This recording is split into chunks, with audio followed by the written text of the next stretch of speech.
everyone, and welcome to the 11th installment of Wahconah Weekly. This week I have for you another community spotlight, this time on the Robotics Club. And I have all of the sports updates from this past week. This week we decided to give the Robotics Club a community spotlight. We are sure that to many the Robotics Club goes by relatively unnoticed, and that's probably because they're always working so hard. The goal of the club is to build and program robots to perform in competitions later in the year. This year there was a good number of members, and so there are 3 separate teams, which is a first for the club and a rarity in general. The past 3 years have only seen 1 team compete, and even many of the larger schools in Boston will only have up to 2 teams. And while the 3 separate teams will ultimately compete in the competitions independently, there is a lot of working together that goes on. All of the teams help each other if needed and support each other as well. Even businesses around the community help out by sponsoring teams to help pay for some of the expenses, which include parts, booking, and transportation. And while the idea of building robots and programming them may seem like a niche topic that requires a lot of background knowledge, it really isn't. The club is completely and fully newcomer friendly, and is a great opportunity to learn some things and just have some fun while working on your own little projects.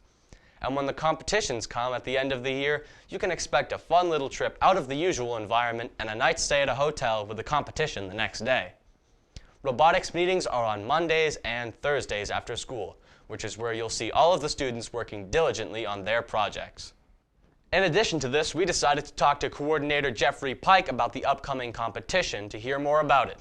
I'm here with Mr. Pike, head of the Wahconah Robotics teams. Mr. Pike, I hear there's a competition coming up for robotics. Can you tell us a bit about that? Yes, Zach. We have 2 competitions. January 11th, it is a state qualifying match. So if we do well, if any of the teams do well, they'll move on to the state meet. And then we also have another state qualifier in February on February 8th. All right, fascinating. So what are the Wahconah Robotics teams doing now in preparation for it? So right now we're actually in the middle of building the robot. So we have over 20 members of the Robotics Club. So we actually have 3 different teams going to the competitions. And so each team is building a robot, just like one of the teams have done here. And part of the competition is being able to pick up and move these blocks and stack them to build towers. So they're basically like little, they're like actually large Lego blocks. And so right now the teams are currently building their robots and starting to program them to be able to control them with essentially PlayStation controllers. Interesting. So what can one expect from one of these competitions and one of the meets for the robotics teams? A lot of chaos, a lot of problem solving, and thinking on their feet, because what will go wrong most likely will, or what possibly could go wrong most likely will. And it ends up being a lot of fun. There's a lot of, even if robots kind of are dead in the water, so to speak, there's still kind of that element of camaraderie, as I've seen in the past, where the club kind of gets together, or even some other clubs from other schools help out and try to problem solve and get the robot up and running. So it is pretty energetic, believe it or not, and it's definitely a long day, but it's a pretty fun day. All right. Well, thank you, Mr. Pike. We'll keep our eye on the robotics team as they approach the competition. Back to you guys at the studio. We would also like to extend a brief but candid message to anyone who has been affected by the sudden death of Taconic teacher Kevin Harrington. He collapsed in his classroom due to cardiac arrest while students were at the school, and was rushed to the hospital where he was pronounced dead. According to those close to him, Kevin was a hero to many and had endless dedication to his students. Principal Matt Bishop and Taconic's other school administrators have made counselors available for all the students, and we truly wish anyone who has been affected by his death the best of wishes in the future. This week in sports, Wahconah participated in a cross-country meet in Northfield on Saturday.